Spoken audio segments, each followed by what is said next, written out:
Sadio Mané jóge fële ca Égypte ak ndam li di bu ballon d'or africain waaye nag xew bi ñu nasoon jëmee ci moom ngir sargal ko mujjuta antu Liverpool yóbbaale na ko Angleterre leeral yi ci kanam tuuti ak Bakary Cissé mi toggal GFM ca Égypte waaye it xew bi ñu nasoon ngir sargal gi ca musée civilisation noire daal dinañ ko toxal ba beneen di am yaakaar mu doon ay bés bi di ñëw ci samedi ji wàllu xibaar bokk na ci lakk geneen suba tey ji ci marché Petersen ñeenti magasin yu fa def ab dóom ay millions naaw ca sapeur pompier nag taxaw nañ ci xeex ak lakk gi ba teel a kar li nga xamante ni mooy safara sa wàllu yoon ak lii di àtteb chauffeur ba woon bu ancienne vice présidente conseil économique social environnemental soxna Fatoumata Mactar Ndiaye moom Samba Sow na mu taxawee démb ci ëttu tribunal ba merloo ñeent ci ëtt ba sax RFM ñëwaat ci jàngatam xelam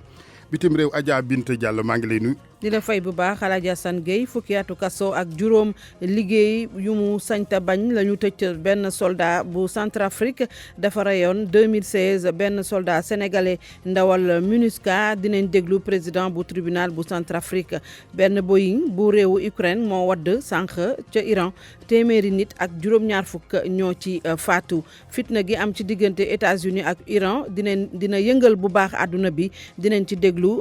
professeur Mamadou Aliou Diallo jàngalekat ca UCAD université Cheikh Anta Diop bu Ndakaaru faculté de droit ci wàllu relation internationale. jërëjëf Adja sport gi Georges Déthié Diop maa ngi lay ziar. Georges maa ngi lay delloo ziar Alaaji Assane. li ci gën a fës. daañu wax ci Sadio Mané ak ballon d'or africain 2019 bi nga xamante ne jël na ko démb. lu gën a métti nag mu ngi ci yoon wi Mbaye Diouf Dia nekk njiital Mbour Petite Côte di ko xelal ni mu gën a xar tànk tubéyam ngir mën a des ci kaw ga footballu Afrique daa ngeen dégg njiital Mbour Petite Côte ci xibaaru tàggat yaram bi ci réaction yi gannaaw bi Sadio Mané jëlee raaya gi démb Abdoulaye Makhtar Diop moom nguur gi la waxal nee na war naa taxawal ay centre de formation football ci région yëpp loolee dana tax ba ay champion juddu ci biir réew mi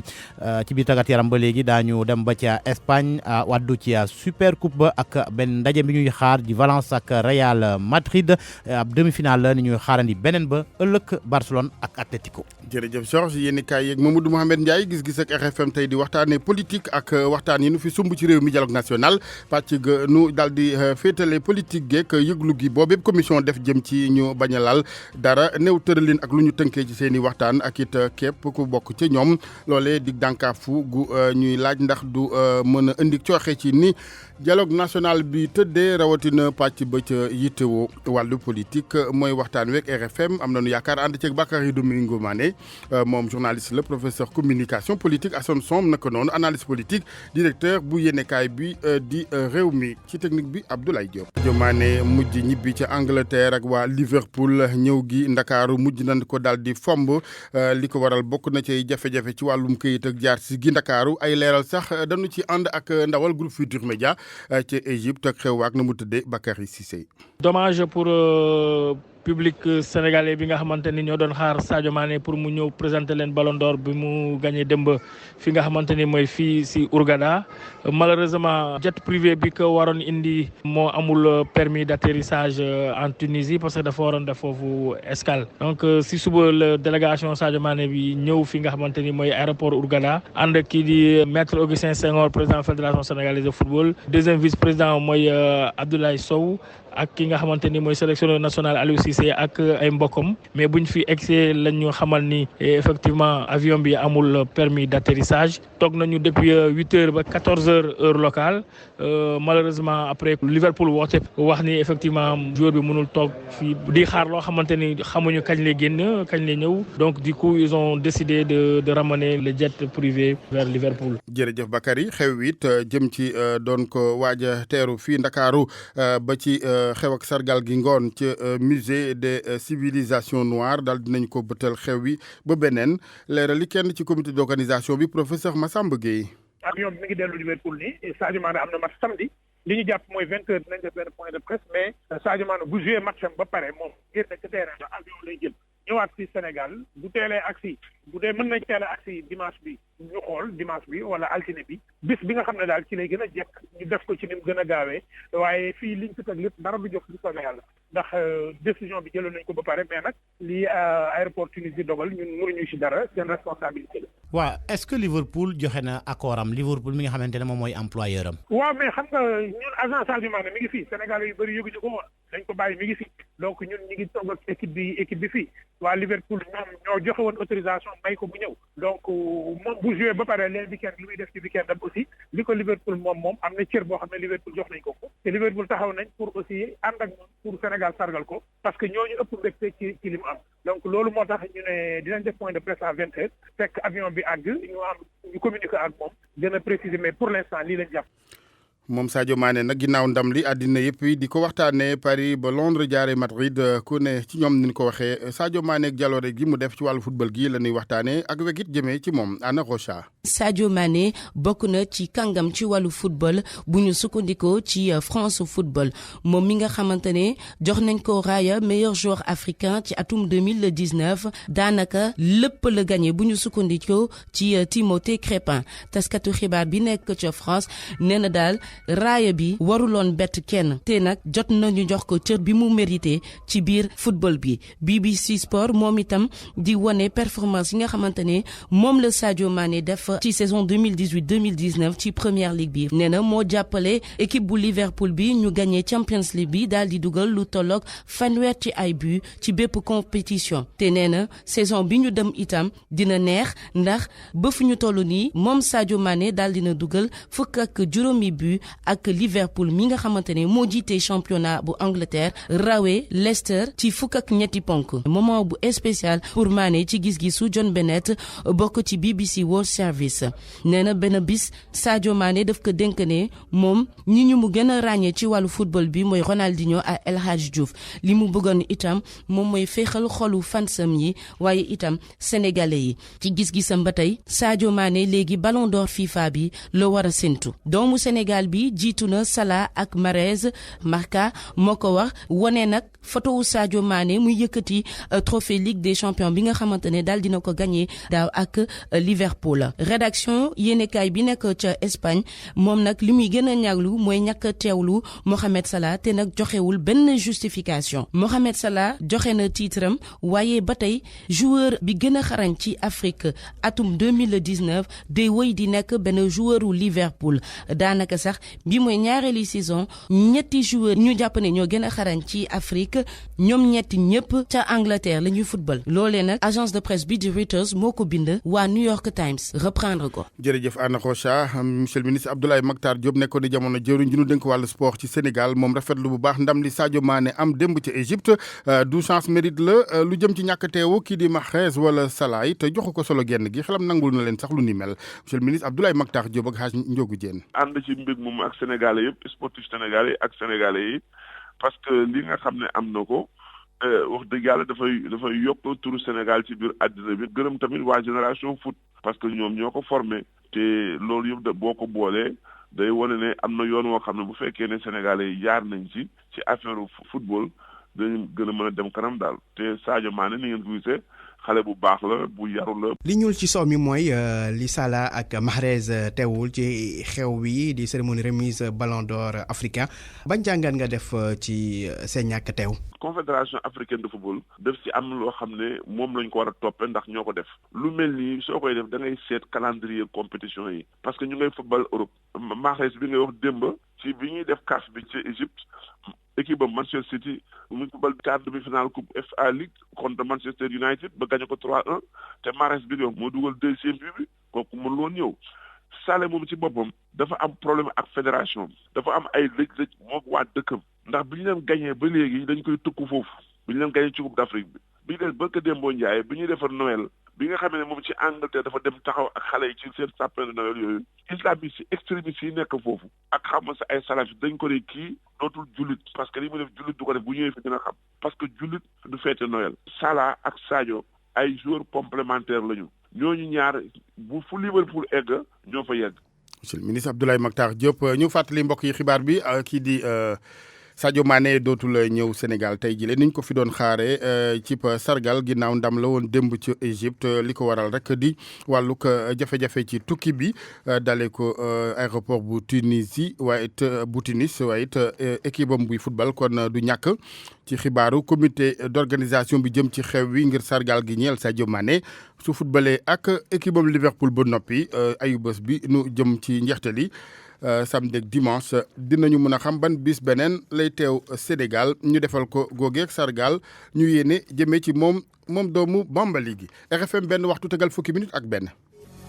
pour man RFM mooy rajo bi gën a jege askan wi. RFM rajo bi jaamu seen soxla. lakk géneen ci suba ci marché Petersen fii ci Ndakaaru ñeent ci magasin daal dina fa def ab dóom ñi ay millions naaw ca sapeur pompier it am ca taxawaay gu rafet génne matuwaay yi nga xamante ne ñooy moyens yu mag yi Cheikh Tidiane Diagne nga fa woon. seddaay suba si taxul ñu bëri daal di daw wutali fi nga xamante ni fa la lakk-lakk bi daal di am ak itam yenn ci ay commerçant yi nga xamante ni dañoo daal di ñëw ngir mën a aar seeni bagages waaye boobu fekk na ñeenti magasin yu pièces détachées auto daal di tàkk sapeur pompier nag gannaaw ba ñu leen woowee ñu daal di ñëw xeex ak li nga xamante ni moo di tàkk-tàkk gi lieutenant Arouna Diallo nekk ci 11e compagnie d'incendie et de secours bu caserne Malick Sy. 4 cantines ñoo doon tàkk Petersen à côté crédit foncier hauteur station Total bi ñu yegsee si tàkk-tàkk bi fu mu ne dañu constaté ni 4 cantines ñoo doon tàkk voilà cantine nag bi mu doon tàkk da doon propagé wu di waaj a dem si yeneen cantines yi nga xam ni ñoom tàkkutoon. xat-xat bi nga xamante ne am na ca Petersen doon na lu jafel liggéey lii di sapeur pompier yi. yoon bi xatoon na loolu xat boo xam ni oto yu mag yi mënuñoo dugg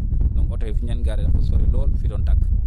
beneen bi mooy amuñu fii fu ñu mën a amee mankukaayu ndox beneen bi mooy installation électrique yi moom xawoon na doy waar daal si biir ndax dañoo anarchique daal ni ñu ko defaree daal toppul yoon daal. Pape Niang kenn la si ñi nga xamante ni ñoom ñoo gën a yàqule ci gilee lakk-lakk moom nag ma ngay xam ne ni ay millions daal dina ko perte. 7 heures mooy lañ ma woo dama magasin mi ngi tàkk mais boobu fekk na sa trop tard ba sapeur commencé na ñëw def intervenir bi doo ko tàkk yow woowuñu ma quoi après bi mu tàkkee ba sapeur ñëw la doo ko yëg on peut pas constater parce que comme dooguma ci biir nii mais matériel yi moom bi tàkk bëri na parce que mën nañ ne moitié magasin bi tàkk na quoi ay millions ay matériel ay moteur ay pièces détachées yu bees. ci gilee lakk-lakk amul kenn ki nga xamante ni ñàkk na ci bakkanam waaye lu wóor te wóor moo di ca Petersen lakk-lakk yi nga xamante ni ñu ngi ko fa nemmeeku tiital na ñu fay liggéey. jërëjëf sëñ Cheikh wàllu yoon ak àtte bu Samba Sow mi nekkoon chauffeuruk ndem si yàlla soxna Fatoumata Mactar Ndiaye vice présidente bu woon bu conseil économique social environnemental ab àtteem ubbiku démb ci li nga xamante ni nag mooy kanamu chambre criminelle ab Ndakaaru na mu fa taxawee nag ci ëtt bi ak doxali nag comportement ba sax daal di fa xaw a merlos lëf ñenn ci ëtt boobee waral RFM di jéem a jàngatam xelam ak Amadou Sabax ba lay doon. chambre criminelle bu Ndakaaru amoon na gum dul yàqale démb ci talaata ji muy kii ñuy tuumaal Fatoumata Matar Ndiaye bu mu jàkkaarloog attekat bi Samba Seeku Diasow wane ñàkk jox cër ñi nga xam ne ñooy avocat yi ginnaaw bi muy àddu ci question yu njëkk yi nga xam ne juge bi laaj na ko Samba jàppe ne bile procès ay caaxaan la te dara taxu koo jóg lu dul taqal deram ci loolee sax mu ciy tudd ki nga xam ne mooy Awa Niang ak bàjjanam bii di Fatoumata Sow boo ko xoolee muy mel ne mbir mi dara ñoru ko ci di ci boole ay reetaan mel na kuy kokkali bàyyiwul sax ñi nga xam ne ñooy takku der yi mu jàpp ne procès-verbaux yëpp yi nga xam ne policiers yi def nañ ko dara amu ci dem bay wax ne ñi di takku der yi dañ leen a ger te du tontu ci benn laaj bu jëm ci ñoom ba mu jógee ci takku der yi dal na ci ñi nga xam ne ñooy magistrat yi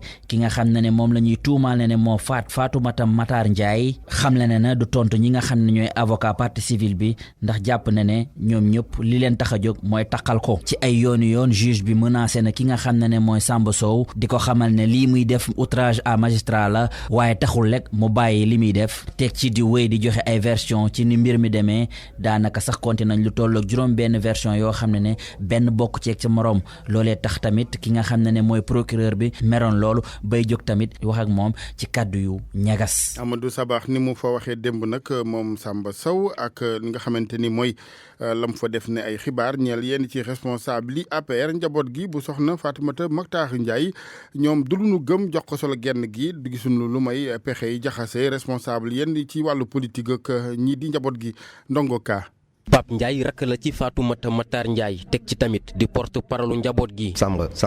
excusez-moi mënuma wax terme bi ci rajo bi par respect ak ñi ñuy déglu nan lañ koy envoûté jox ko meew fële mu naan jox ko rendez-vous 2 heures après kër gi caabi fu ne bàcc yore na ko mais nag bàcc yorewul woon caabi armoire ndaw si loolu moo tax nag mu wut paakaam pour mën a dajji armoire bi noonu la demee. journal ci loxo bi moom Pape Ndiaye di dindi nag ba mu set kaddu yi nga xamante ne nii Samba Sow yëkkati na ko démb ci tribunal ba la mu jàpp moo di version ba mu joxe du lenn nag lu ci tegu. bàcc dem na dige ne day takk jabar dem na dige ne dafay joxe do 300 000 bàcc am na ñaari fan avant loolu dem na récupérer ji ay natt yi nga xam ne soxna si moo ko doon yónni pour mu dem récupérer ko mu mot 327 000 francs ñu dugal ko ci armoire bi bàcc joxe rendez-vous ne day joxe ji kële le 300 000 le 20 le 19 mu ñëwoon di jël si xaalis boobu malheureusement bi mu duggee ci néeg bi yàlla natt ko soxna si génn ci toilette bi ñu fekk ko ci néeg bi muy dajji armoire bi da doon sàcc bi mooy bi gars yi ñooy def perquisition fekk nañ fi 327 000. ci faatu Fatoumata Matar Ndiaye ñu ci bëri nag jàppoon ni Samba Sow li ñu koy jiiñ dafa am ñu ko diggal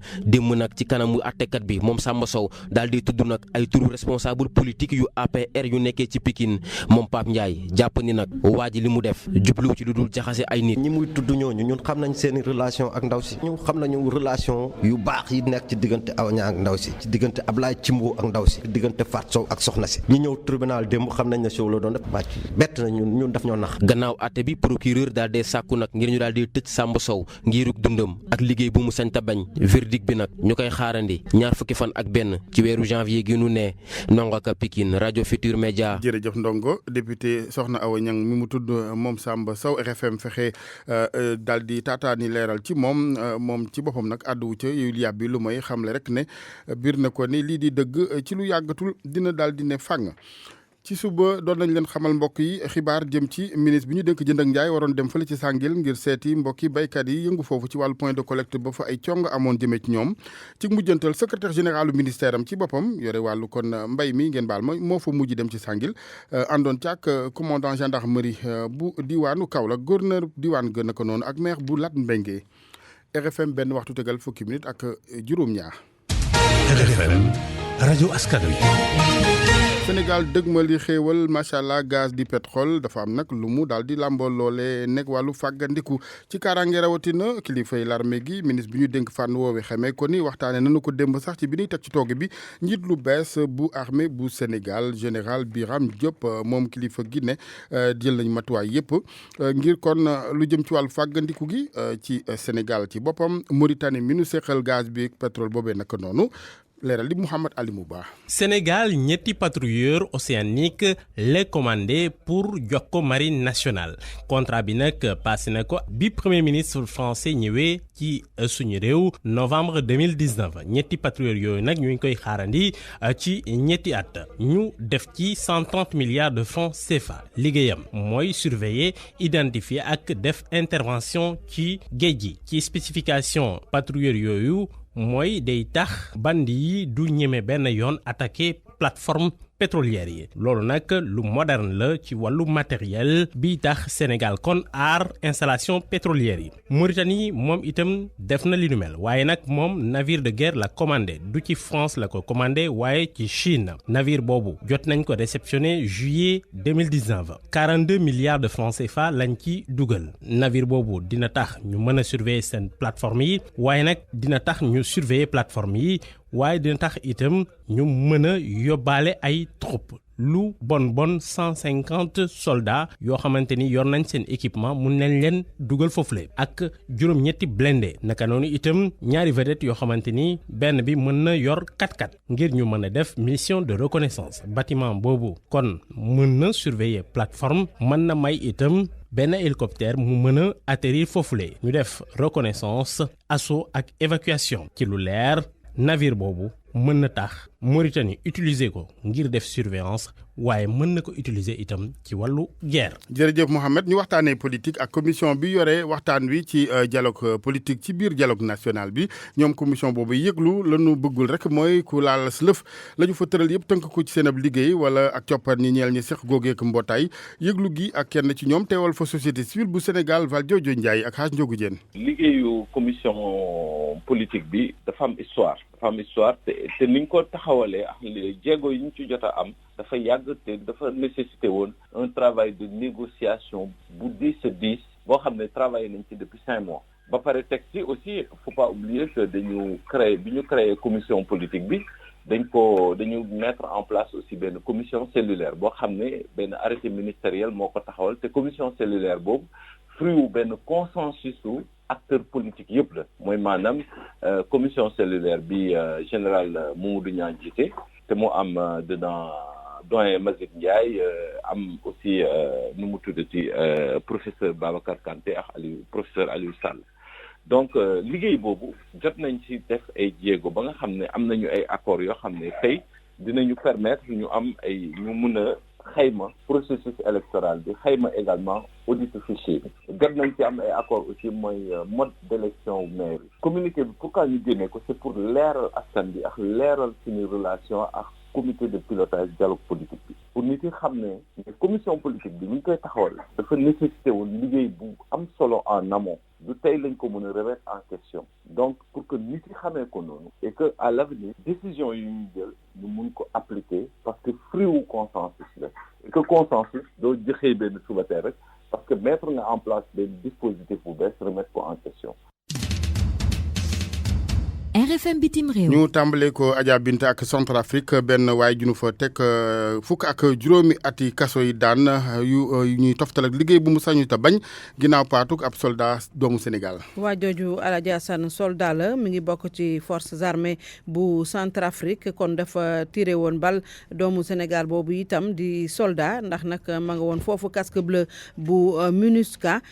démb le tribunal bu Bangui addu jëmale ci mbir mi. ki ko boom nag mi ngi tudd Achille Désiré Le Grand Yaman Anza mi wax naa ko sànq mi ngi bokk ci forces armées bu Centrafrique dañuy déglu léegi président tribunal bu Bangui ay kàddoom Mohamed Ali Mouba moo ko tekki. déclare Yamanza Achille Désiré Le Grand. cour bi lu mu jàpp mooy kii rey sénégalais bi di Mayacine Dieye def na ko ci coobareem déclaré nañ ko coupable te crime boobu nag code pénal def ko sanctionné looloo tax condamné nañ ko 15 ans de travaux forcés. devons pourvoir en cassation. ñu dem ba Ukraine Adja ak benn roplaan bu fa daal di daanu téeméer ak juróom-ñaar fukki doomu aadama faatu ci. accident bi mi ngi am tey jii ci suba benn Boeing 737 bu Ukraine ma nga waddee nag ca Iran téeméer ak juróom-ñaar fukki nit ak ñaar ñoo ci faatu waaye amul benn doomu Ukraine bu nekkoon ci avion ba ña sa nekkoon ñëpp ay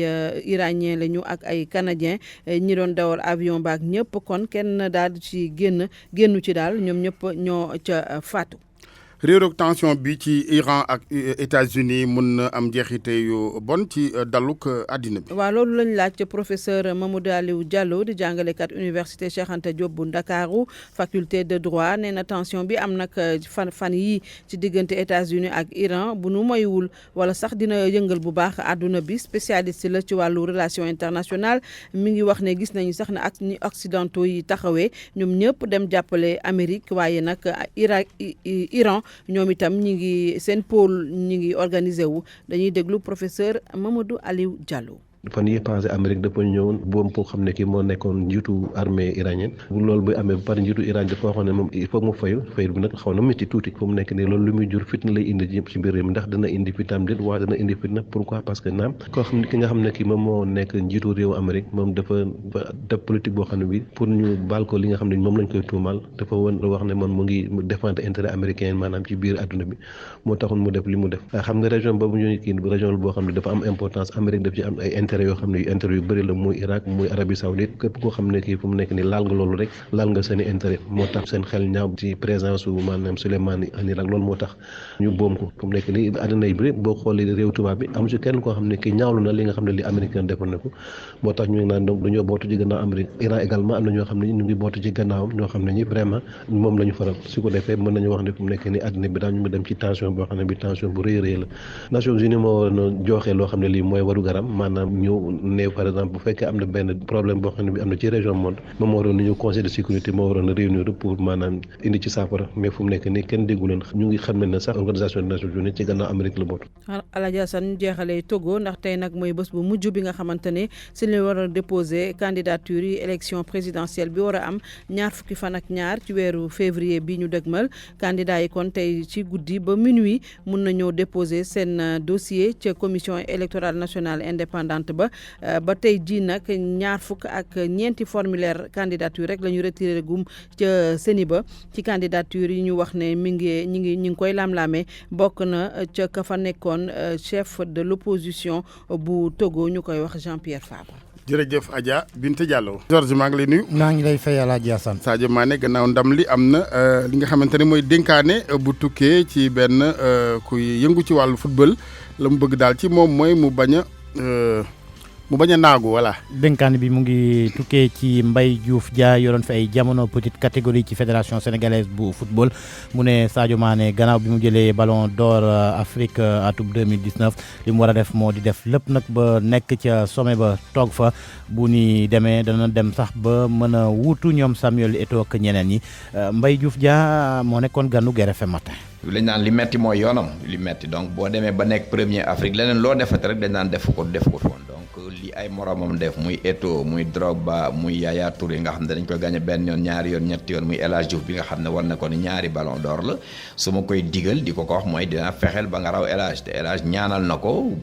bénir na ko d'ailleurs bi Sadio gagné ko bi dafa dem jox ko wan ko ne yaay sama exemple ci mbir mi donc loolu da koy motiver loolu war na tax mu gën a góorgóorlu xam ne tey bégte bi mu joxal waa Sénégal yëpp du waa Sénégal rek moom Afrique yëpp kontaan tey parce que message jóge na Gambie jóge na Côte d'Ivoire dégg nga li Eto'o wax ci ñi ñëwul ci événement bi pour wane que même Cameroun mi ñu yaakaaroon suñu ay adversaire lañ ci sport Eto'o wax na ni grand champion la parce que bi mu perte Dakar la woon ne dinaa xeex ba dem jëli ko te loolu mooy li président wax rek exemple pour que jeunesse bi xam ne mën nga jóge ci dara egg fa nga bëgg a jëmee nga def ci ñaq bi ci war a def pour nga mën cee eggandoo. yeneen kaddu yi tukkee ci ab kilifa doon yëngu ci tàggat yaram nekkoon fi sax ay jamono ministre des sports di Abdoulaye Makhtar Diop mu ngi woon ak nguur gi mu def lépp ba taxawal ay centre de formation ci football ci région yu Sénégal yëpp loolee dana tax ba yeneen Sadio Mané juddu maanaam yeneen champion Abdoulaye Makhtar Diop ci jokkoom ci téléphone ak El Hadj Ndiogou Diène. Sénégal yi fi ñu excité Alaaji Malick Sy Souris moo ubbi bunt bi moo fi njëkk créé centre de formation Aldo Gentina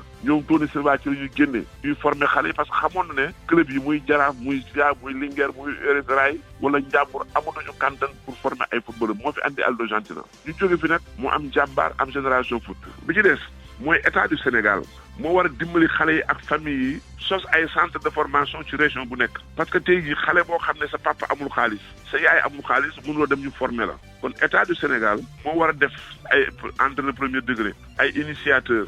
ay cadre ñu def ay centre ci région yi bu nekk former xale yi su ko defee bu incha allah fekk juróom-benni at ñu mel ni Sadio Mané dañ jël nañ ci centre yi. Sadio Mané bi mu nekkee Liverpool ba léegi nag Alaaji Assane ba tey gii nii mosut ñàkk benn match ca ak Liverpool ca Anfield mooy stade Liverpool bi gannaaw bi mu signé foofu ba léegi ci atub 2016 juróom fukki ndam ak benn la fa am ñeenti match nul 0 défaite beneen wax ci leneen ci nawetaan yi phase départementale yu AODCAV bu Pikine tey ci ngoon ñuy joué 8e de finale yi ci stade Alassane Djigo bu ñetti waxtu jotee bokk jëf ak Sicap Mbao lay doon juróomi waxtu ci ngoon Medina Kell ak Castel 19h nag yeewu ak ngalam. ñu des ak football bi. ci France àllarba ji ak quart de finale yu coupe de la Ligue. Olympique Lyonnais di jouer ak ñi nga xamante ne ñoo di waa stade brestois Lille di dalal waa Amiens am na beneen match bu fës itam di Paris Saint-Germain ak Saint-Étienne démb stade bu Reims dafa dóor Strasbourg ci série penalty ñeenti bal la dugal Strasbourg dugal ñaar 0-0 la woon nag ba temps réglementaire bi jeexee ci Angleterre Leicester ak Aston Villa mu di demi-finale bu Capital One Cup di coupe de la Ligue démb Manchester City moo dóor Manchester United ñetti bal ci benn jeexale kook Espagne bu 19h jotee Valence ak Real Madrid demi-finale bu super coupe ni ñuy xaari nag beneen demi-finale bi nga xamante ne moo war a boole FC Barcelone ak Atlético. jërëjëf Georges Déthié Diop yéenekaay yeeg Mamadou Mouhamed Ndiaye. jërë ngeen jëf ballon d'or bi ñu jox démb Sadio Mané yéenekaay yi xëy nañu di ko paasante ci seen biir record bind na enfin le sacre ndax yàlla ñu sargal ko page 4 5 6 7 8 ba 9 lépp journal record ci ndajem CAF Awards mi woon démb ci Égypte la ko yamale tur wu nekk nag gonek Bambali gi di Sadio Mané dégg na ko tey l'observateur le roi lion la ko tuddee wax ñu ne démb la ko waa confédération africaine de football di CAF jox raaye bi wane ne guddi yu ñu toll moom Sadio Mané mooy footballkat bi gën a taqe ci Afrique Sud Quotidien nañu mooy buuru Afrique ci wàllu football journal Les Échos noonee la ko xëy bindee libération xëy jël aw santam di Mané boole kook jaloore ji mu dëkkee tëgg ko def ko benn baat mu di magnifique fukki at ak juróom-ñett ginnaaw Alaaji Ousseynou Diouf libération nee nañu Sadio Mané doon na ballon d'or jàkka ji muy jullee ci Liverpool ga ci Angleterre imam bi ko jiite libération nee nañu seede ne lu rafet ci Sadio wax na ne Sadio Mané bu ñu ko defee ballon d'or africain wattu la ñu delloo ca ndaalam ndax kuy wër nit ku woyof te nite bayam ci Sadio Mané dëpp ak woyofam tax na tur yu mu am ak fi mu toll tey jii terewul bu ñuy raxas toilette yi jàkka ja kenn du ko fa jiitu jato di tekki gaynde ci soose noone la ko Soleil national xëy tuddee yéenekaay bi boole kook photo bopp Sadio Mané ma nga ca toilette ba jekk gàddu ballon d'or bi toog ci gàngunaayam Le Quotidien nañu Sadio Mensa d'Afrique maanaam buuru Afrique buuru football bi ci Afrique di Sadio Mané ay kàddoom mi ngi ci xët mu njëkk stade yéenekaay mu fay wax naan ballon d'or neex na lool waaye bu ko mënoon a weccoo ak coupe d'Afrique kon tey kenn waxatu ko ci xët mu njëkk Vox Populi moom Sadio Mané mu ne ñu fa maa diggoon askanu Sénégal ne dinaa leen indil ballon d'or yàlla jox na ma ko tey alhamdulilah la Sénégal moom it xëy bokk ci journal yi ko tuddee buuru Afrique Walfadjri Grand Place ak La Tribune nañu ndax yàlla ñu nangul ko li mu doon yàgg na ko yóotu mu di ko rëcc jot na ko démb Alain Giresse di tubaab bi fi njëkk a wax ne Sadio Mané dina doon ballon d'or mi ngi wax ci l'Observateur waxam jooje ana fan la ko tegoon Samuel Eto'o it record yéenekaay nee nañu wax na ko wax ju rëy nee na ko champion bu manga li koy wane mooy boo perte da ngay nangu boo gañee da ngay nangu yaa nga woon Dakaaru daaw ren jiit yaa ngi fii Égypte l'Observateur nañu waxi Samuel Eto'o jooje Mohamed Salah ak Riyad Mahrez ya waroon a ñëw ca ndajama kenn gisu leen fa ñoo ko moom El Hadji Ousseynou Diouf nañu ci Soleil national seenu ñàkk ñëw ci ndajami teguñu ko fenn te it def nañu lu ñaaw li ñaaw ba yegg ca mooy la ñu dégg démb ca tribunalum Dakaaru la tribune nañu Samba Sow di waa ji ñuy tudd ci Fatoumata Makhtar Ndiaye yëngal na tribunalum Dakaaru démb mbir moomee la tribunal doon atte waaye ñe ne woon ca tribunal ba dañoo mujj jàpp seen gémmiñ ba ñu déggee Samba Sow muy wax Les Échos nañu benn tantam ak député bii di Awa Niang ñoom la waa ji tuumal nee na ñoo reylu Fatoumata Makhtar Ndiaye Walfadjri nañu Samba Sow tuumal na député Awa Niang ak maire bu Pikine di Abdoulaye Timbo journal bi nañu ay révélation yu rëy te doy waar moo génn démb ca tribunal ba Source A nañu kàddu yu dégg démb ca tribunalum Dakar fu ñu koy waxee gone gu amagul 18 ans waru koo fekkee Samba Sow nee na benn tantam bu tudd Fatimata Sow moom ak député Awa Niang seen yitte yépp ñoo ngi ko mës a jëmee ci nan la ñu mën a def ba rey Fatoumata Makhtar Ndiaye waa ji ne ñoom ñaar li ñu ma daan jox ciy gàllaaj ngir ma dugal ko ci oto Fatoumata Makhtar Ndiaye kenn xamul nu mu toll Awa Niang ak sama tante ñoo teg seeni pexe lëkkaloo ak benn sëriñ boobee moo rendi Fatoumata Makhtar Ndiaye bi mu ko rendee bu noppi dafa jël deret ji jox ma ko ne ma naa ko naan la Sénégal nañu nee na sëriñ bi da ko forcé mu naan deretu Fatoumata Makhtar Ndiaye l'Observateur nañu moom waa ji Samba Sow mi ñuy tudd ci Fatoumata Makhtar Ndiaye bi ñu ko jàppee ak léegi version yi mu joxe bari na te wute Grand Place di laaj ndax Samba Sow da di nit ku wérul am ndax day nit ku dul wax dëgg journal bi nañu ak lu ci mën di xew daal deewuk Fatoumata Makhtar Ndiaye am nay kàngami APR yu ci taq ripp borom taq ci ripp di mbër mii di Tapha Tine xëy na taq ripp ci mbiri Eumeu Sène ubbil sunu lamb le géant du Bawol mbooloo di Tapha Tine nee na du Eumeu Sène mooy ki ma war a wutal ab adversaire ba mu may sàkkal ki ma war a bëreel combat bi taxaw mooy sama combat diggam ak moom su ma ñemee na jël sama avance maa ko mën maa ko ëpp doole. ñu gërëm bu baax Mamadou Mouhamed Ndiaye ci yéenekaay yi egsi ak yéen mbokk yi ci waxtaan wi di gis-gis ak RFM tey ji politique la ak tolluwaayu dialogue politique gi commission bi ñu dénk fànn woowee ci biir dialogue national bi génne bataaxal ak yëglu ci daal bu nu sañoon kenn du laalaat lu jëm ci tëralin wala lu ñu tënkee ci seeni waxtaan ak it kenn ci ña seq googeeg mbootaay googeeg yëglu ndax ma ne suloog njort mu daal di jur leneen ak njeexite lu ma ci mel ni cooxe ci jubóog yëgoog gi nu bëgg ci politique Sénégal mooy waxtaan wi ak RFM ak ñun ci téléphone bi Bakary Domingo Mané journaliste la di jàngalekat ci wàllu communication politique Bakary maa ngi lay nuyu. maa ngi lay fay Alaaji Assane. ok laaj baa ngi noonu yëf yi ak communiqué commission politique bu dialogue bi ci Sénégal est-ce que yow njort loolu daal daa am luy xeeñ. waaw man daal en tout cas dafa niroo luy xeeñ. parce que man mënu ma comprendre que commission nationale ak comité national kii bu dialogue politique. mënu am féewaloo parce que normalement structure mel ni boo ko tëralee. da ngay jox ay lu ñuy wax cahier de charge maanaam le thème de référence ku nekk mission ak objectif mu fixé donc je ne peux pas comprendre à un moment donné que commission dialogue politique bi ne dafa ñaaw jot ne conclusion bu mu arrêté mode d'organisation bi et tout dama ragal commission nationale n'est-ce pas l'alcool donc loolu day wane ne que man daal dama foog ne am na lu lal si biir loo xam ne kenn xamu ko ba léegi pour le moment mais duñ jot ne que vraiment nit ñi mën nañ ko xam ba si kanam. maintenant lii dafay indi laaj beneen est-ce que du dafa fekkoon ne xëy na ca départ ba tëraluñu woon ay rëdd yu leer ndax yaakaar naa ne bu nu jubboo woon ci yenn fànn yi quand même du soxla sax yëglu gi wala boog ñàkk wóolu woon te dafa am déjà. effectivement loolu la niroo parce que pour man daal su fekkee dès le départ mission structure bu nekk dañ ko tëral ba mu leer normalement lii munul am. mais xam nga problème bi fan la jógee Alaaji Assane pour man daal. problème dafa jógee dans le fait que retardu la mise en place de la commission nationale. parce que ñoom dañuy def la charrue avant les bœufs. dañuy tëral d'abord commission dialogue politique parce que président de la République dafa bëggoon nit ñi accompagner ko sur élection locale yi ñu pousser ko parce que loolu moo nekkoon préoccupation ma donc loolu am na ko donc il pouvait pas disons de mon point de vue au lieu que mu def lépp pour mu tëral installer la commission nationale donc il a pris tout son temps donc problème yi vivre actuellement c'est lié à ça normalement dafa waroon installer la commission nationale en tout cas ñu commencer liggéey bi parce que normalement pour installer une commission je ne vois pas vraiment de problème par rapport à cela donc donc pour man daal problème yëpp foofu la jógee parce que on a mis les charrues avant les bœufs dañu waroon d'abord installer la commission nationale balaa ñu installer disons la commission de dialogue politique. Très bien Assane Samb fekk si nanu moom analyse politique la jiite yéenekaay bi di réew mi sëñ Assane maa ngi lay nuyu. maa ngi lay fay bu baax di nuyu auditeurs yi. voilà ñu ngi xaw ma ndax yaa ngi doon teewlu Bakary Domingo Mané ak moom gis-gisam ci wàllu li nga xamante mooy yëglu commission politique gu dialogue bi. déjà yow ban jàngat ngay def. waa jàngat bi rek mooy effectivement warul mën a am réeroo. diggante ñuy defar. surtout ñi nga xam ne dañ leen tànn am ci ñoom ci yaakaar pour ñuy defar. bu ñu réeroo dafay xaw a kéemaane lool ci gis-gis ak ci dégg-dégg. donc li ñuy jàpp mooy comme communiqué boobu ñu publier xaw nañu jaaxal trop. parce que normalement war a mën a nekk parce que bu amee rek c'est parce que am na ay problèmes yu ñu waxul. ñu ne ci suuf. donc comme waru woon mën a nekk nag dañuy jàpp ni ñaari personnalité yi jël am ci ñoom yaakaar mooy général Niang ak ki nga mooy Famara Ibrahima Sagna ay homme d'état lañ ñoo xamante ni war nañ mën a dépasser ay contradiction léegi nag texte yi mën naa am ci biir li ñuy wax terme de référence yi texte yi mu am ay li ñuy wax conflit de compétence mu andi ay chevauchement mu andi problème yooyu nag même bu amee sax waxuma ne am na mais su fekkee am na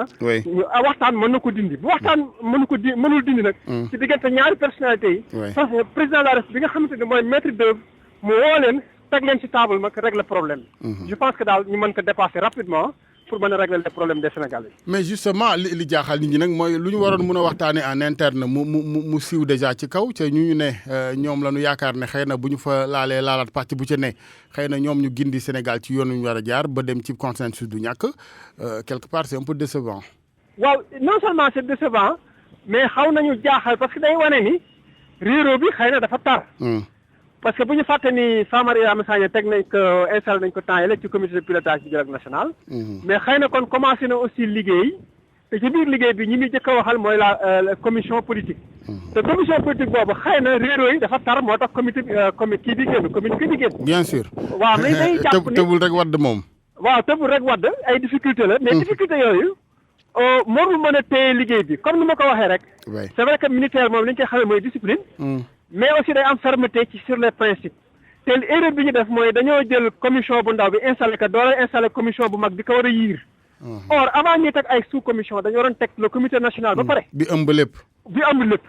beneen commission bu ñuy créé ñu créé ko parce que non seulement commission politique war nañ ko créé mais war nañ créé commission sociale pour dialogue social commission économique sportive ak autres da ngay tiit xaat ay mbiri dualité xam nga gars yi duñ bëgg a wax ji ba mu jeex da ngay ragal kilifa yi doon ay kuy yu mënta bokk mbalka genn gi waaw day daal di am xam nga dafa metti ñu jox la benn commission nga liggéey ci ay weer beneen commission ñëw bëgg vraiment yiir sa liggéey nekk sa tuteur waaw nga ñëw rek jébbal leen ko noonu ñu def ci leen neex voilà xëy na aussi loolu moo naxari au niveau de la commission. mais ñoom ba ñuy nangu xamoon na ni danoo ne ci beneen gu leen yiir ah. waaw effectivement mais xëy na xalaatawuñ ko niñ ko bëgg a doxalee day fa am ay ñàkk jubóo ak ñàkk déggin ci texte yi. soit texte yi leerul. wala ñàkk dégg interprétation biñ ci def leerul. bu boobaa nag il faut que le président de la République